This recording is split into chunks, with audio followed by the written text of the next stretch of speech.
This is the story of a journey that begins on the rural edge of a Parisian suburb and culminates in an unprecedented trip across the rooftops of London's most famous landmarks. To go from A to B, the thing that gets in the way is the buildings.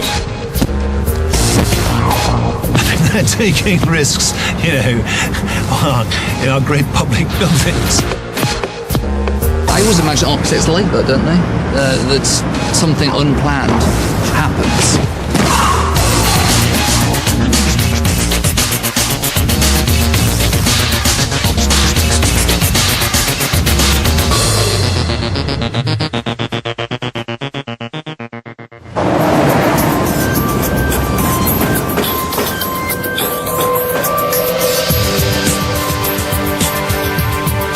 Imagine living in a city where you didn't have to rely on overcrowded trains, gridlocked roads, packed pavements. Imagine having superhero abilities, able to leap from rooftop to rooftop, as if nothing, not even buildings, could stop you.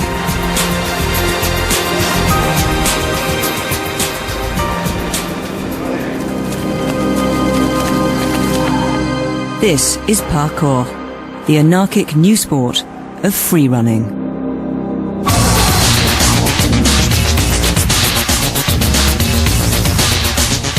Free running is a new urban sport and was created by Sébastien Foucan, born out of the childhood games of him and his friends. After starring in major ad campaigns for mega brands including Nike and Toyota, interest in the sport has gone global. But free running is more than just a heart-in-mouth spectacle put together for advertisers. It's a discipline. It's about clearing all obstacles in your path, and for its founders and those they inspire, it's about being free in towns and cities designed to contain them. Le free run a toujours existé. Free running has always existed. Free running has always been there. The thing is that no one gave it a name. We didn't put it in a box. In the box. It's really an ancient art. I think that in Neanderthal times, to hunt, to chase, or to move around, they had to practice the free run. Pour aller pêcher ou pour se déplacer, ils étaient obligés de pratiquer le free run.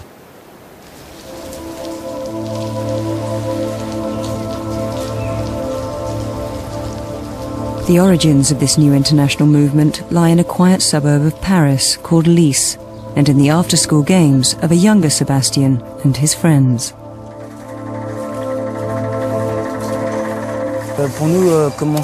For us, growing up in Nice, it's a beautiful town with nature and all that, but there was nothing to do.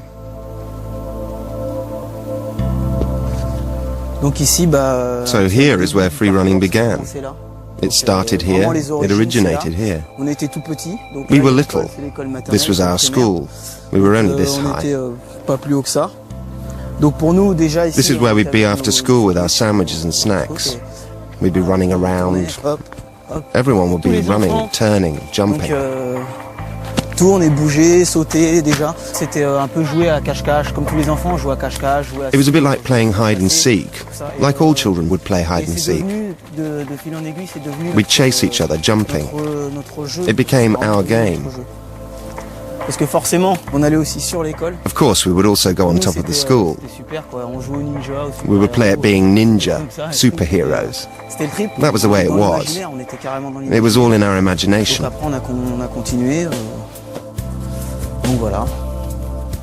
From then on, we developed, and really the whole town was there for us, there for free running.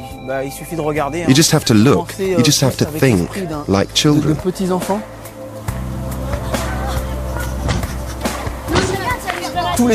Here, children would arrive and at least one child would inevitably do this. In fact, all kids think like this. For us, this is how we still see it. This is the vision of free running.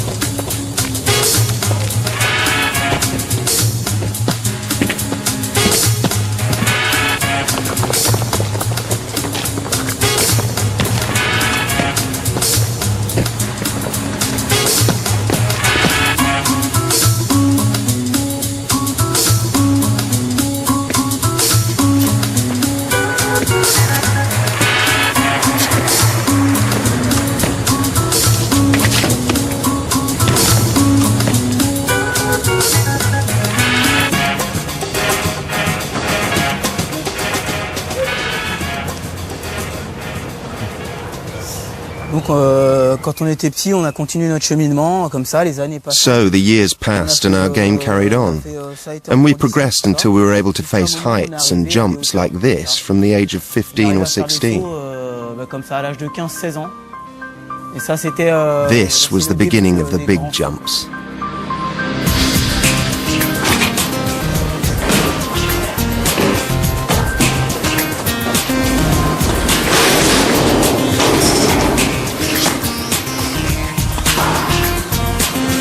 À la base, il y avait d'abord un groupe de jeunes. Right at the beginning we were a group. We were very young. Then we grew up and each of us went our own way. Some stayed and continued with the discipline. Others arrived like Johan and Jérôme. Then we made a joint decision to create a group, the Yamakasi. En fait, j'ai un copain qui connaissait donc justement les... I had a friend who knew the freerunners. I wanted him to introduce them to me, and I went to see them in Lice. Well, that was the beginning of the journey. Puis voilà, ça s'est fait l'un à l'autre.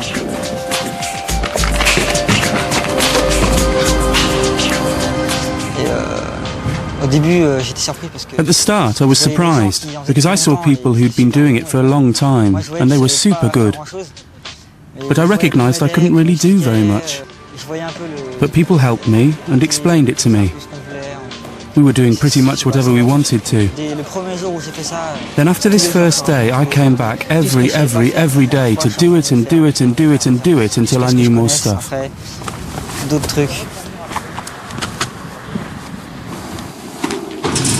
The cult international success of the new sport draws hordes of budding freerunners to try out their moves on the original playground, the town's housing, parks and shops. Unsurprisingly, Lice is reluctant to take its place in history as the birthplace of free running.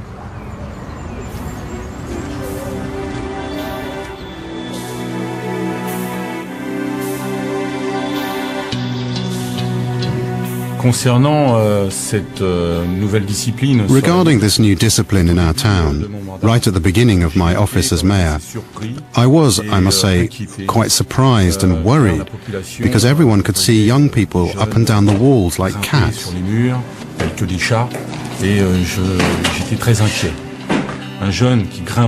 I can't prevent young people from doing that. They're responsible for themselves. We can explain the risks to them, make available the equipment that they need, and if they feel like jumping, they can jump in total safety, on mattresses, and not on schools during lessons and retirement homes, frightening elderly people.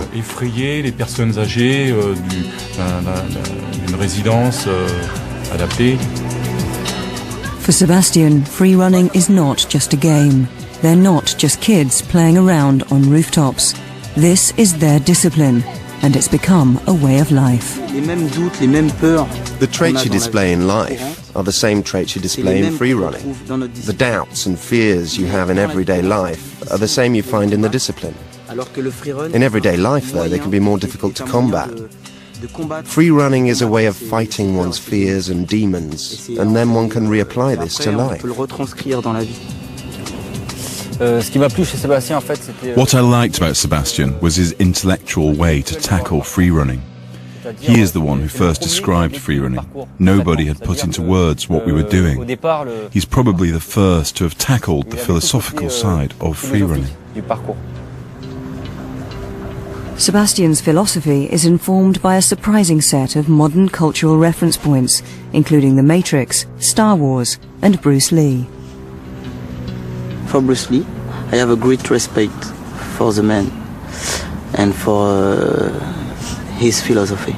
Le concept du Jeet Kune. Through his concept, the Jeet Kune, amongst all the established disciplines such as karate, judo, taekwondo, he appeared with a fresh, brand new concept, something that was there but had to be developed. He created something people can't contradict, his own discipline. The idea was to pick what's best from every martial art, create a brand new one, which is free. The freerunners have proved to Lice and France what they and their discipline are capable of. Our challenge to them is to bring free running to the rooftops of some of London's most famous landmarks. The architecture of London will provide them with a stage, and it will be used for a performance unlike anything that's ever been seen before.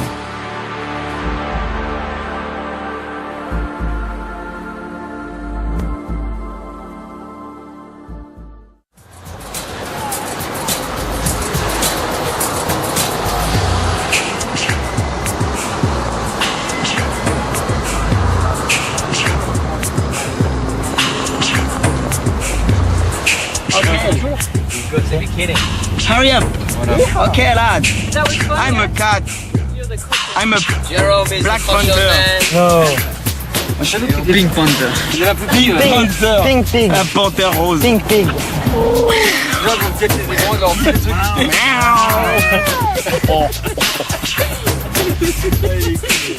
Tu filmes pas, hein? For the next 5 weeks, London will be home to Sebastian, Johan and Jerome, and home to a spectacular demonstration of free running.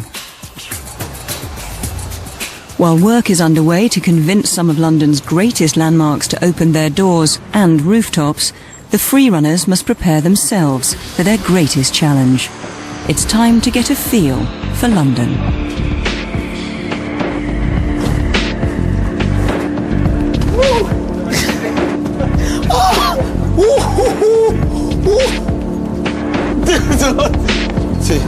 Yeah.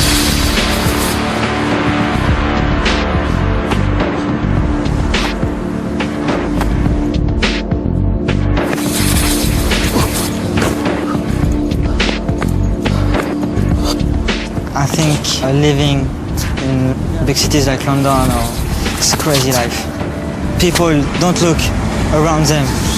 They go straight on, they go to work, then go home, then sleep, then wake up and go. It's not pleasant. I think life in the city is too stressful as it is. We see the city as a playground. On voit la ville comme un terrain de jeu.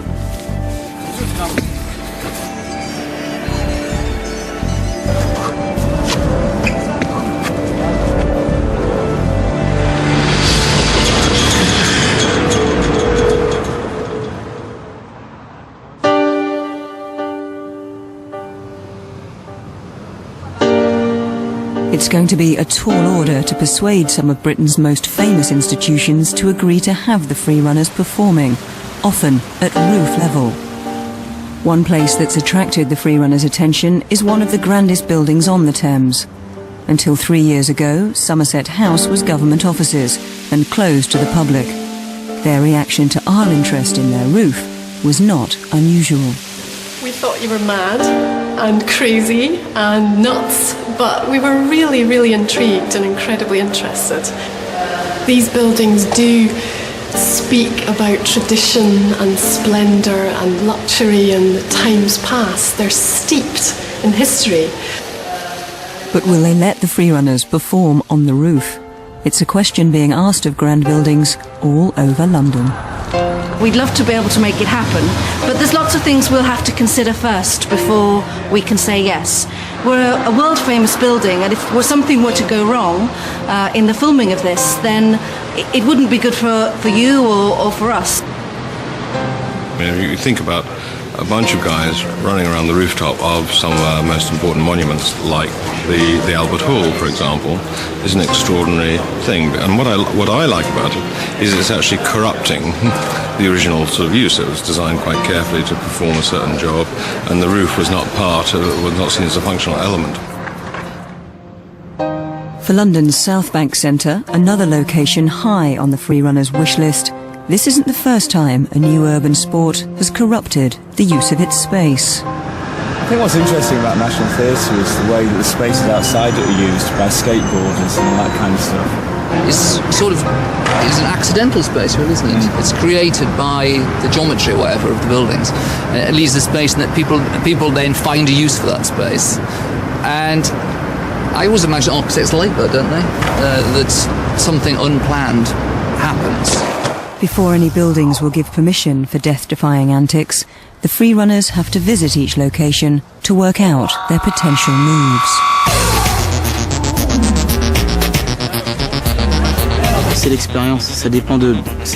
It's all about experience. With practice, the eye comes to analyze. Here is a good location, here is not. Here is a location which is rich in obstacles. Okay. You run here, and you jump here. The more things there are to jump over, the more fantastic it is for free running.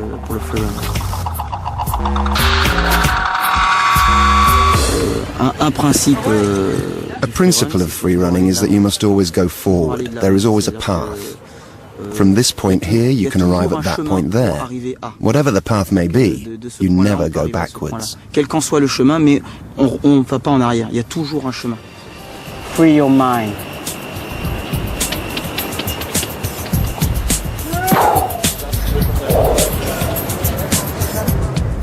Not all of London's landmarks are buildings. One of the biggest playgrounds the free runners are exploring is HMS Belfast, a battleship run by the Imperial War Museum. Each location presents different opportunities for specialist moves and a different set of risks.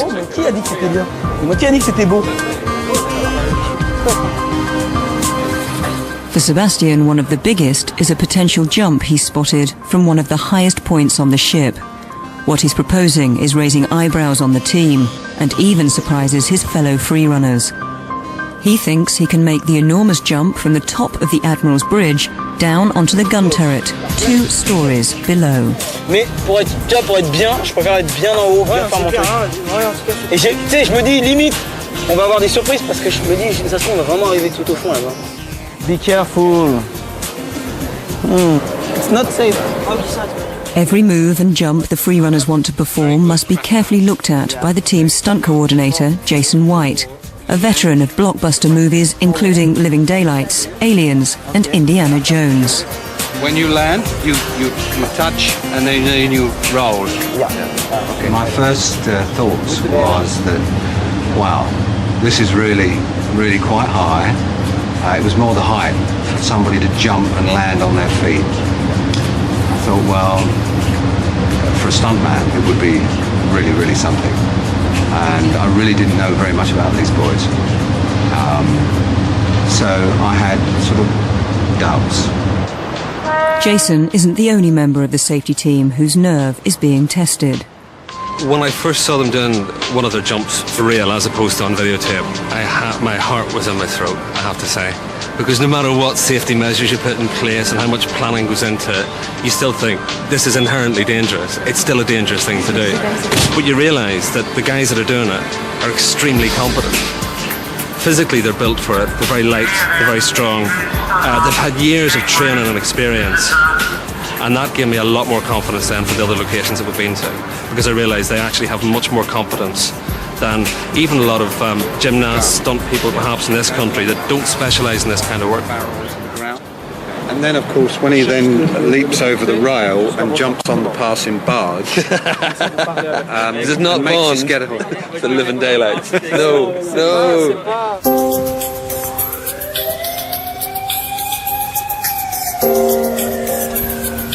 The freerunners have visited over a dozen locations to choreograph their moves. While negotiations for access continue behind the scenes, they begin to physically prepare for the challenge ahead. Practice is the most important thing in freerun. Without practice, you can't do anything.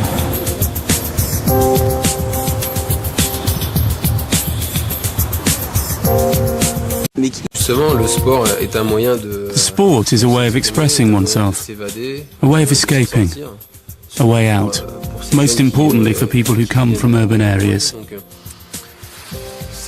It's good, because it allows you to see many things, and I'm happy because it sets them free.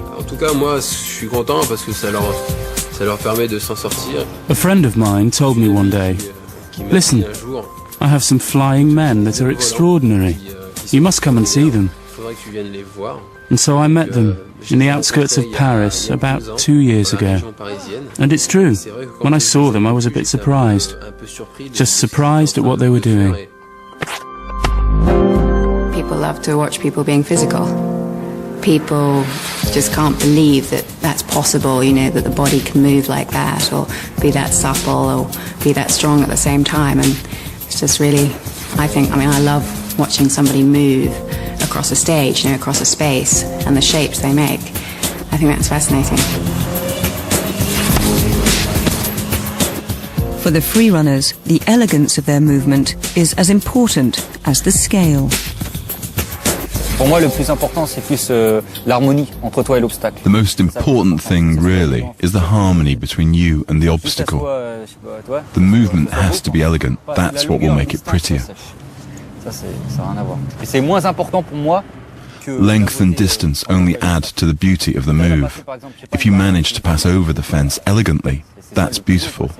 Rather than saying, I jumped the lot. What's the point of that? Si tu arrives à les passer, je sais pas, d'une manière, différente, que tout le monde la passerait, je sais pas. Despite their extensive training regime, injuries are inevitable. Originally, London was to be conquered by 4 freerunners. Johann's elder brother Stefan would have completed the quartet. Stefan is still recovering from the worst injury any of them have sustained, a torn cruciate ligament. And it's worse when I see them. My injury happened 1 year ago during a jump. I was very tired and I wanted to do one more jump, and during the landing and the roll, I break my ligament, simply. I'll be back, I promise. I'll be back.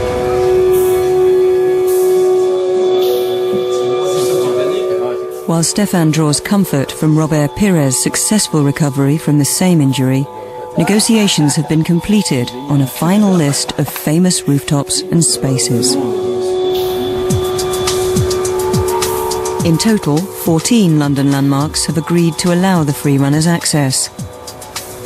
They include Somerset House, Trafalgar Square, the Mall, the Royal Albert Hall, Hms Belfast, the Millennium Bridge, the City of London School, Shakespeare's Globe Theatre, the Saatchi Gallery, Old County Hall, the Royal National Theatre, and the Tate Modern. Well, I have to say, normally we say no to everything that's not got some connection with Shakespeare, but we felt that this was so exciting, so different, and so theatrical, I suppose, in the way that they're approaching it, that we had to be involved in it. If other buildings are going to be taking part, then there's a sort of element of competition, and we're quite a difficult building, so if we can say yes, I'm sure that spurs on other buildings in the city. In a strange way, it's rather in keeping with what we do at the National, and we haven't always maintained our activities on the stages. I think it was pretty much at the far edge of what we've done in the past, but we were keen to see what you did. The freerunners will jump them in 5 segments. The details have been kept secret. There'll be no press, and there'll be no safety nets.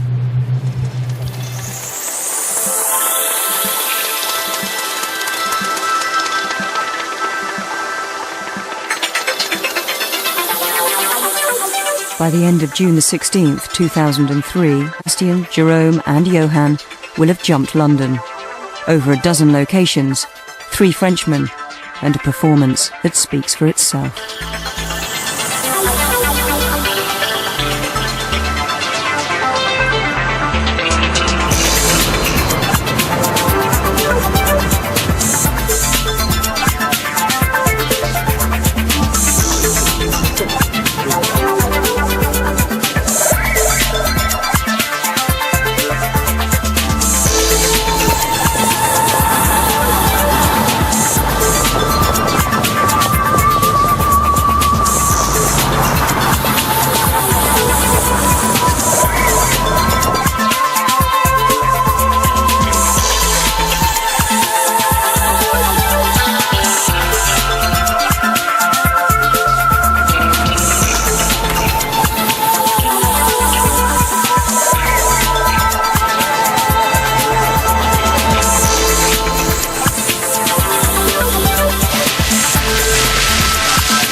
Mais comment t'es monté là-haut?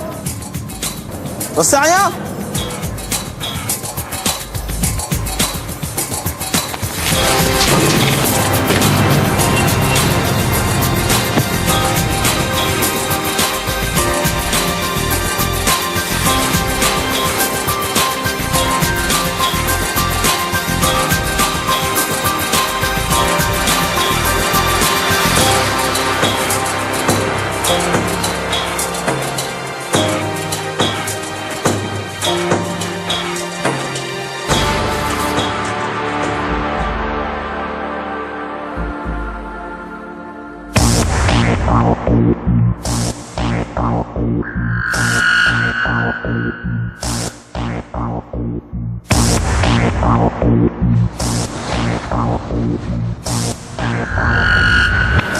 He's actually going to jump from there, yeah? Oh, he must be insane.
Greek to me.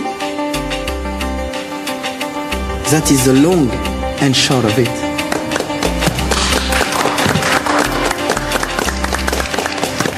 Il est très bon, hein? Ouais, mais il aurait été mieux en robe.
Johann, Sebastian and Jerome have completed their journey.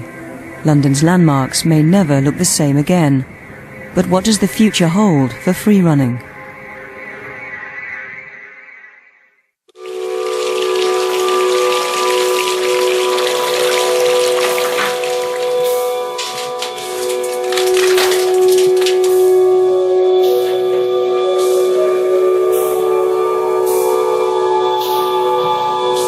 After their massive physical exertion, the boys are recovering from what seems like the longest day of their lives.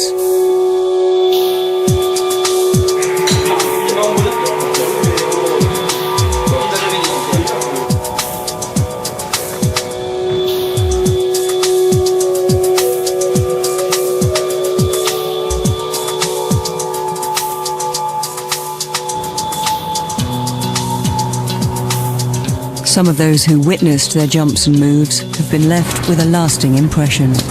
We've all looked down off there and it looks terrifying. But he worked out the risk, he said this is doable, I'm going to do this, and just stands up and the decision's made by that stage. I think it's amazing to watch and it's very brave, and I think it's pretty frightening jumping that sort of a distance. And you realise what they're after was the same as what I found when I started to climb, which was a certain freedom and an expression and something that was very real and very raw. And I think that's the real appeal to what they're doing. And there's that lovely quote by Blake who says that great things happen when men and mountains meet. And I think what that quote says is, when you take people out of the ordinary, you create something magical. I'm always happy. It's always a joy to have made the jump. On the other hand, if I fail, well, I'm not happy.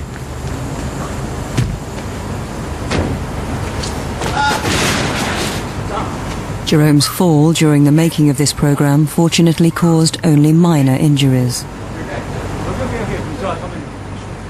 After the jump, you're in a state of... You feel a surge. I don't know how to explain it. It's the happiness of creating something, achieving something, and doing it well. There is a sense of accomplishment. You succeeded in everything you planned. Once you get up, well, it feels great.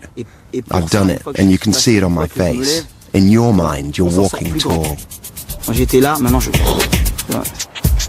It remains to be seen how widely practiced free running becomes, but there are comparisons between this fledgling urban sport and others that have gone before it.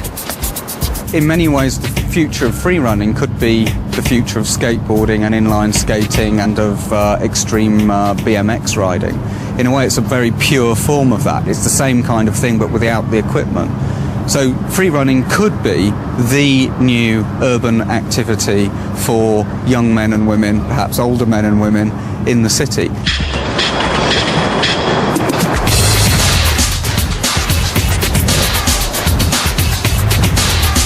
At the beginning, skateboard was a way to move differently in our environment. So I think skateboard and free run has that point in common. It would be great if we could have this kind of free running park to practice and to create some new techniques, some new tricks. The free runners have got what in the legal sense we call the competence to do this kind of activity, which means they've got the skills, they've got the experience, and they've got the training. This is virtually all they do with their time and all they do with their lives. They know how to do it, they're safe to do it. If you don't have the competence, you shouldn't be doing it. So don't. Free running is a dangerous and extreme activity. If it is ever going to become accepted, even as a specialist sport, Sebastian and his team must look to the history of other dangerous activities, such as scuba diving, to find a way to regulate its development. We want to make the free running as a real sport. Because it's a real sport. This is the most easy sport we can practice. It's like the running, you just need your shoes and a short and t-shirt, and that's it. That's why the vision we have for this sport is to make it safe and make it a real sport, respect environment, respect privacy, because this is a very big problem today. So we wanted to put this all together in a certification program that's that form, some instructor, and those instructors will be, in charge to deliver this message and this certification. As well as being an exhilarating experience, the freerunners' performance in London also begs the question, what's a city for? I think they're quite extraordinary. I think not only do you see what they do in an extraordinary way, they actually make you focus on the buildings in a strange sort of way as well. I think to see that handstand, you're just taking in a view of London which you can walk past many times a day without really taking account of. I'm sure there's all sorts of other people waiting in the wings to come in and corrupt our spaces in all sorts of different ways that we haven't even thought of yet. We spend millions and millions of pounds on building all this stuff. And what else could that stuff be used for? That's the key question, isn't it? Freerunning suggests that we have a choice. Do we allow the city to trap us or to liberate us? I think something that's always interested me is people coming into London. Well, a lot of people escape to the city, don't they? I mean, that's why we're all here. We're just attracted to this big, lively, vibrant part of the country. Cities have always been places of escape. When they bed down, when they cease to be that, when the tram lines become too settled, when everything is too stereotyped, that's when a city starts to die. And what these freerunners are doing is actually saying, in a most original, unexpected way that you could think of, you Londoners, you're in tram lines. Come and escape with us. Think afresh. It's fantastically refreshing. Pour le futur du freerun, in the future, I hope there will be a lot of free runners. And I also hope we'll be taken more seriously than in the past. And that everybody will understand the philosophy of free running. I hope it becomes recognized as a real discipline.